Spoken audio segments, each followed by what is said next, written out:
The next thing is proactive marketing.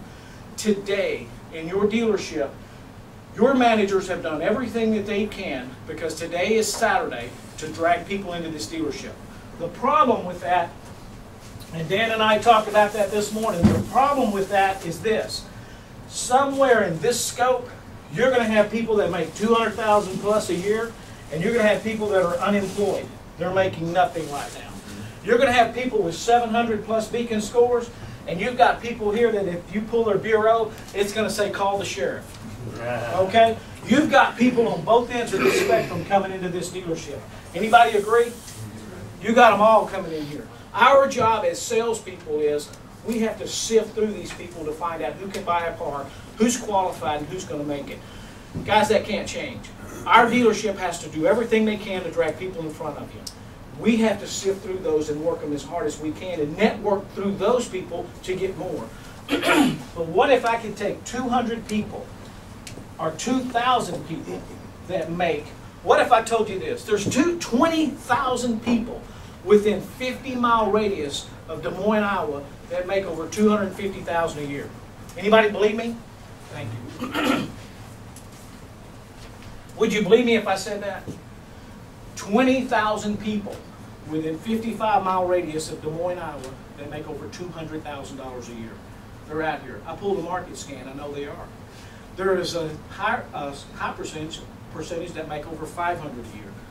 Those people are driving your car. They're driving your type of car. They're in their driveways.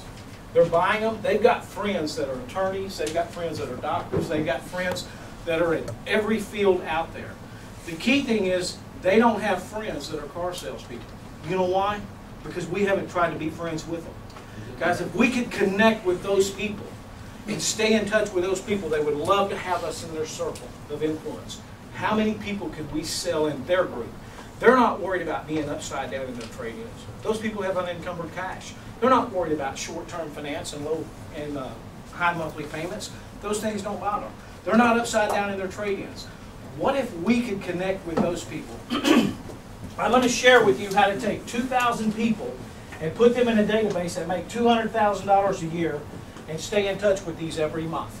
These people will start bringing you. I got to share something with you. The reason why I know this works, I hired a gentleman that was handicapped 10 years ago, and I had him doing some of these same practices. He could not go out on the lot and catch customers. Charles was selling 18 to 20 cars a month within 2 years, constantly. Every now and then he would go get somebody off the lot just to see how hard it was. And it would reassure him that what he was doing. Think about it. What if we took half of those practices and applied those and still kept working the lot? How many cars could we sell? I'm going to ask you all to do something. Let's write down today how many cars you would like to sell in this market. I'm not going to say, well, you know, if the market was this and the traffic was this and the inventory was that and the managers were this. I'm saying let's all write down, pull out something right now. I invite you to, please. Write down how many units you want to sell each month. I want to be this is how many cars I want to sell every month. And now I'm going to ask you to do this. Write down how much money you want to make each month. This is how much I want to make. This is not how much I think I can make or expect to make or should make. This is how much I want to make. I want to make this much money. Everybody got a pen? Guys, let me ask you something. The 5 keys that I'm sharing with you, your life skills, it includes your attitude, your people skills, your sales skills, your phone skills, and your proactive marketing skills. If we increase those a little bit, do you think we could get to those numbers? And I got to tell you something. There's never been a better time. Guys, I'm going to tell you something. What you're dealing with right now with chaos, opportunity, and confusion. Are you going to be confused or are you going to take opportunity? I got to say this. Of every opportunity that walks in here, I'm going to look at it. I'm going to go further with everybody that I ever meet than my competitor ever dreamed. I'm going twice as far with every customer than I did yesterday. And tomorrow, I'm doing the same thing. And anytime I reach a part in my sales process that keeps me from going forward, I'm going to go to somebody and I'm going to ask them for help on how I can get past that part. Nothing your customers can say today should make you think it's not going to happen. I think anybody I meet out there, I should be able to put in my F&I office. I think, and if you say, well, my manager won't let him, I think he needs to be the one to make that decision then. I shouldn't stop anybody out here. Guys, everybody say opportunity. Opportunity. There's never been a better opportunity to get what you want in this business today. There's nothing more heart-wrenching than to drive past a $3, $4 million dealership and it's closed. I have been all over.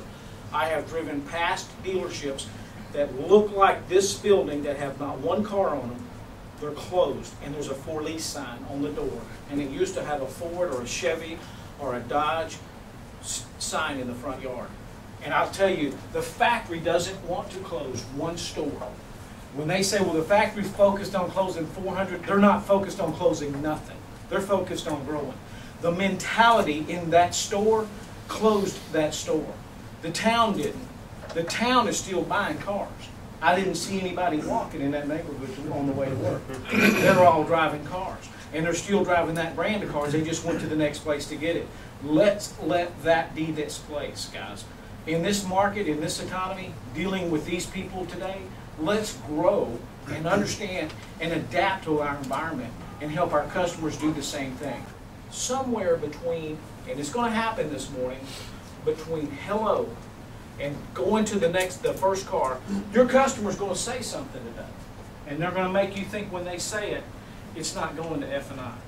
This deal will not happen. What is that your customer's going to say? Just looking. I'm just looking. Who said that? Okay. Give me another one. Not buying today. Not buying. Got to check with my wife. Spouse. Let me share something about these. Every customer says, I'm just looking. Do they not? 99% of them. Why don't you say it first? What if I connect your customer first from a distance and say, you just looking? You just beginning to start shopping and looking around today? Everybody's got to start somewhere.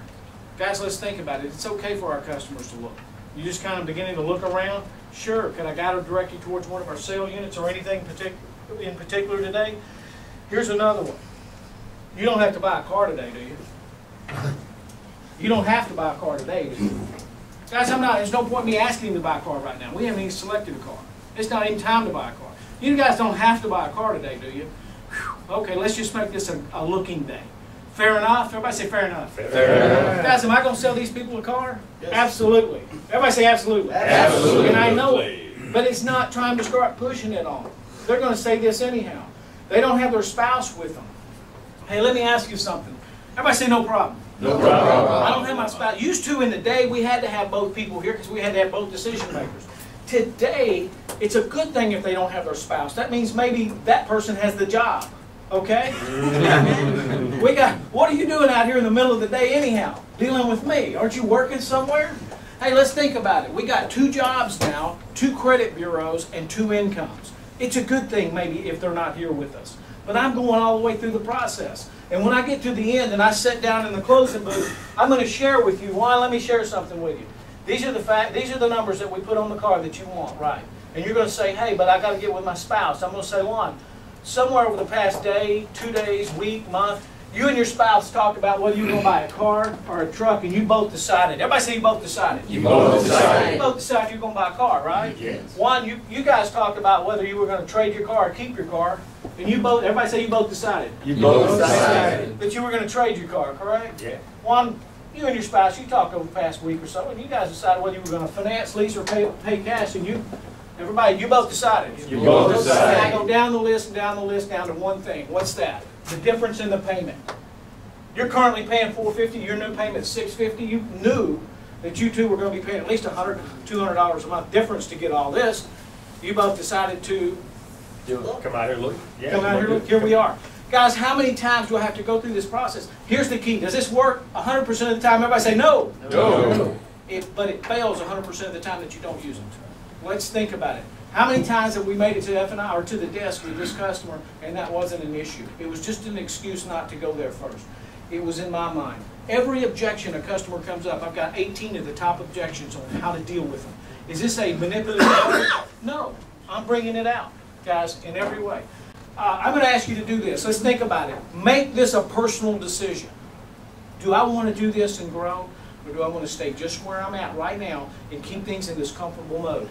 If you're like me, I have a tendency to want to stay in that comfortable mode. But let me share something with you. If that mode's not comfortable because your garage doesn't have the toys in it that you want in it, If your house is not, it's not hooked to the size house you want, and the checking account that you have is not the way you want it, you want this to grow, and your customers are giving you some fits out here, and we're having tough times making these goals, let's think about it. Use this as an opportunity to grow and get more. Everybody say, I'm going to get mine. I'm going to get mine. I believe you. Everybody say, I'm going to get mine. I'm going to get mine.